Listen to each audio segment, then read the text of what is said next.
Gordon rekao, imali bi mi, ja kao gradski vijećnik, dati analizu ovih zadnjih 2 mjeseca što se radilo u gradu Osijeku. Evo, kao što je poznato nama u HSPAS-u nikada nije bilo strano konstruktivno djelovanje u gradskom vijeću, kao i podupiranje svih projekata koji unapređuju kvalitetu življenja i podižu standard građana grada Osijeka, bez obzira iz kojih stranačkih redova ti projekti i inicijative dolaze.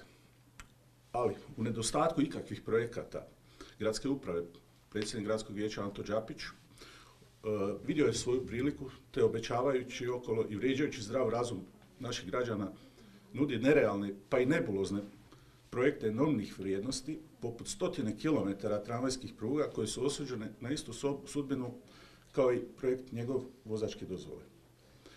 Takav pristup je pokazao nedoraslost ove koalicije stvarnim potrebama građana grada Osijeka. Među tim potrebama građana Osijeka naravno ne vidimo ni mjesto Pecnikovom projektu povratka i obnavljanja partizanskih i komunističkih spomenika u našem gradu, jer naime ovaj grad nikad nije ni živio taj komunizam i partizanštinu.